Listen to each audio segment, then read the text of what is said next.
नमस्कार बच्चों, मैं ताहिर मंसूरी अपने यूट्यूब चैनल ज्ञान क्लासेस में आपका एक बार फिर से स्वागत करता हूं। आज हम कक्षा 12वीं प्रश्न बैंक जो एमपी बोर्ड द्वारा जारी की गई है कि अर्थशास्त्र की इकाई 2 के लघुत्तरीय और दीर्घोत्तरीय प्रश्नों के भाग 2 को आपके सामने लेकर आए हैं।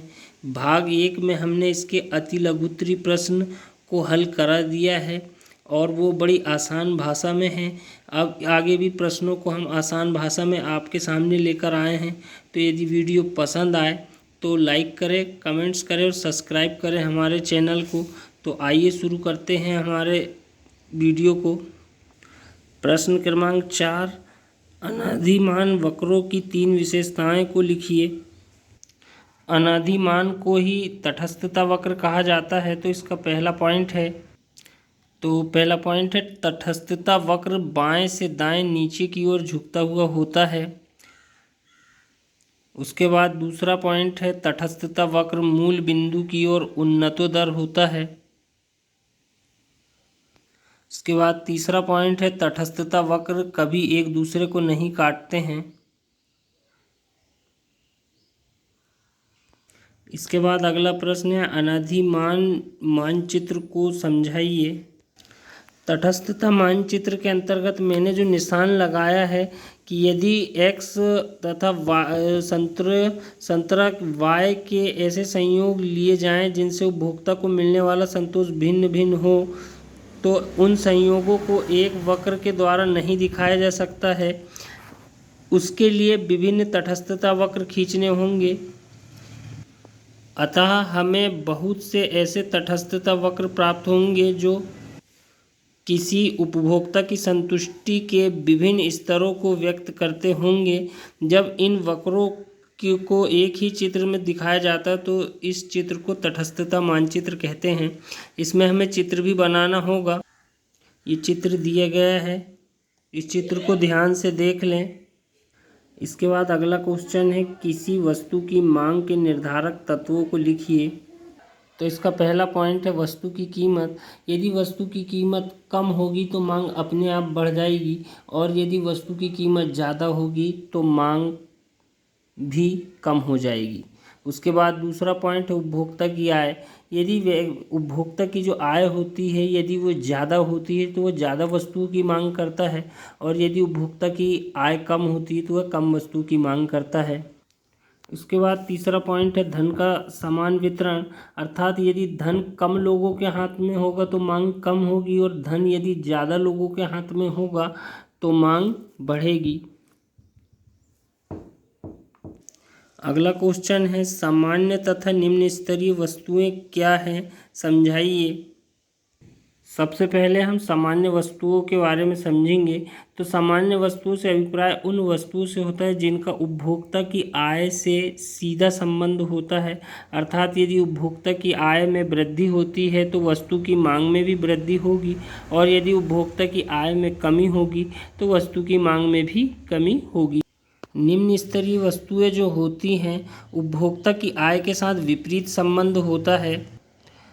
अर्थात यदि उपभोक्ता की आय में वृद्धि होती है तो उस वस्तु की मांग कम हो जाएगी, और यदि उपभोक्ता की आय में कमी होती है तो उस वस्तु की मांग बढ़ जाती है।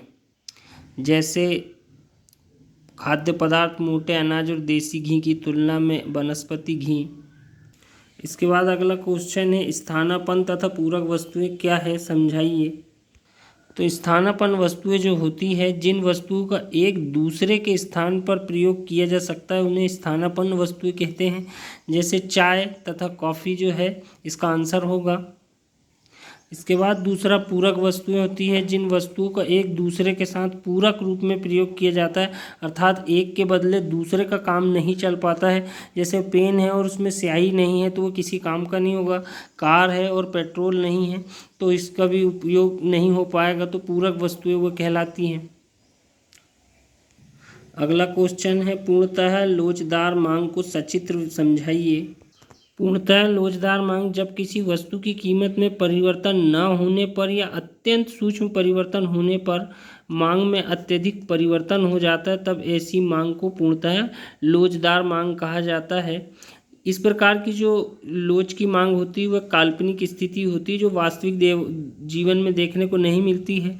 ये इसका चित्र दिया गया है, तो इतना हमें लिखना पड़ेगा जो कि सटीक शब्दों में दिया गया है। इसके बाद अगला क्वेश्चन दिया गया है, पूर्णतः बेलोचदार मांग की सचित्र व्याख्या कीजिए।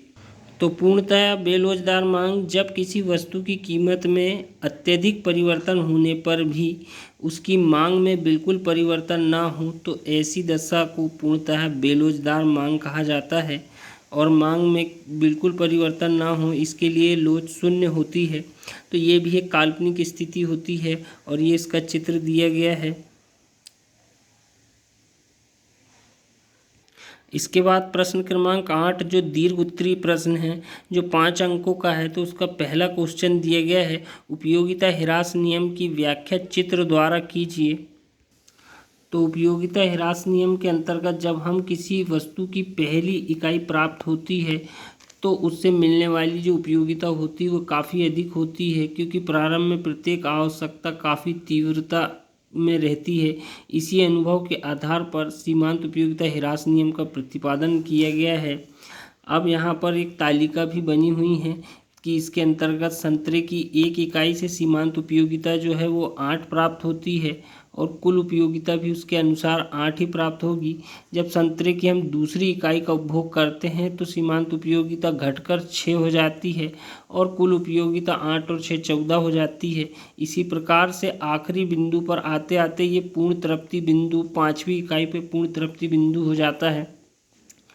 और इसके बाद संतरे की इकाई से मिलने वाली सीमांत उपयोगिता को आयत के द्वारा भी दर्शाया गया है, ये चित्र दर्शाया जाता है। तो इसके अंतर्गत सीमांत उपयोगिता जो रहती है वो घटते जाती है, तो उस चित्र के द्वारा हम इसे भी समझा सकते हैं। प्रश्न क्रमांक 2 दिया गया है कि किसी वस्तु की मांग की लोच को प्रभावित करने वाले तत्वों को समझाएं। इसका पहला पॉइंट है वस्तु की प्रकृति, अर्थात वह किस प्रकृति की है, अनिवार्य है, आरामदायक है या विलासिता वाली वस्तुएं हैं तो वो वस्तु की मांग की लोच को प्रभावित करती है। दूसरा पॉइंट है स्थानापन्न वस्तु की उपलब्धता, अर्थात वह उस स्थान पर उपलब्ध हो पा रही है या नहीं हो पा रही है, या कॉफ़ी के स्थान पर चाय का प्रयोग।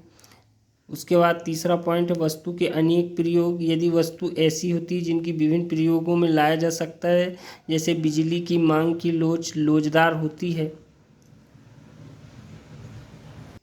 उसके बाद चौथा पॉइंट है संयुक्त मांग, कुछ वस्तुएं ऐसी होती है जिनकी मांग की जो होती है बहुत सारी होती है, जैसे डबल रोटी एवं मक्खन, सिगरेट, दिए, सलाई, ये संयुक्त मांग कहलाती है। उसके बाद वस्तुओं पर आय व्यय किए जाने वाला भाग, कि उसका कितना भाग व्यक्ति की आय का उस वस्तुओं पर लग रहा है।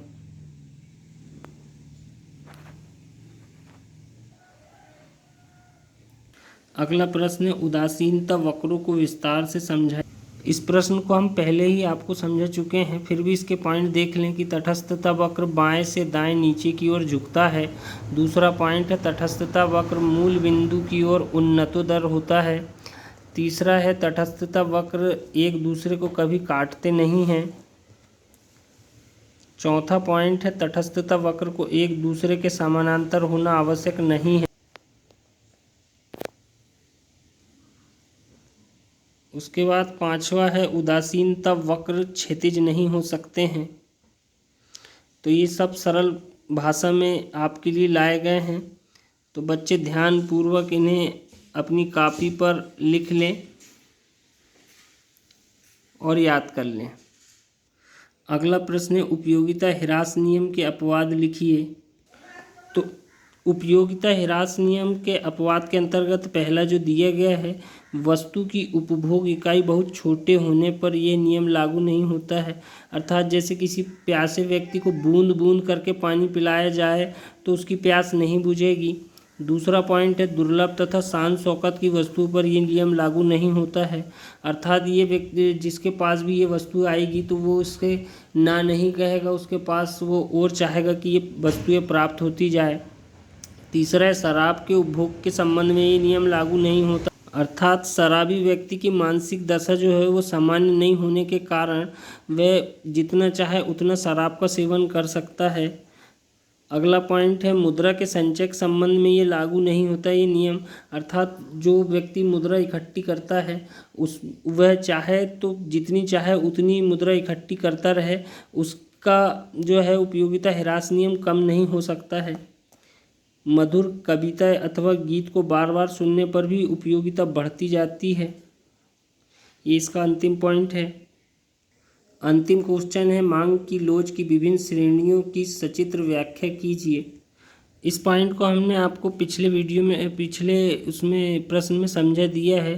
पूर्णतः लोचदार मांग, उसके बाद दूसरा जो है अत्यधिक लोचदार मांग, जब किसी वस्तु की मांग में अनुपातिक परिवर्तन उसकी कीमत में होने वाले अनुपातिक परिवर्तन से अधिक होता है तो उसे अत्यधिक लोचदार मांग कहते हैं। उदाहरण दिया गया है कि 10% वस्तु की कीमत में वृद्धि होती है तो उसकी मांग में 25% वृद्धि हो जाए।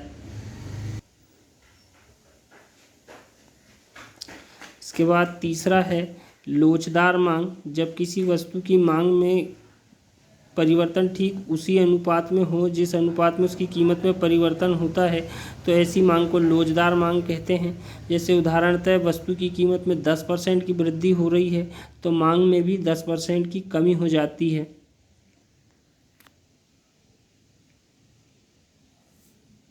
उसके बाद चौथा पॉइंट है बेलोचदार मांग, तो जब किसी वस्तु की मांग में अनुपातिक परिवर्तन उसकी कीमत में होने वाले अनुपातिक परिवर्तन से कम होता है तो ऐसी मांग को बेलोचदार मांग कहते हैं।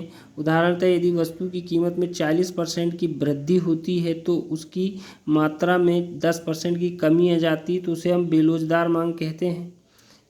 उसके बाद पूर्णतः बेलोचदार मांग, जिसे हमने पिछले वीडियो में समझा चुका है, पिछले प्रश्न में समझा चुका है। तो यदि वीडियो पसंद आए तो लाइक करें और सब्सक्राइब करें हमारे चैनल को। धन्यवाद।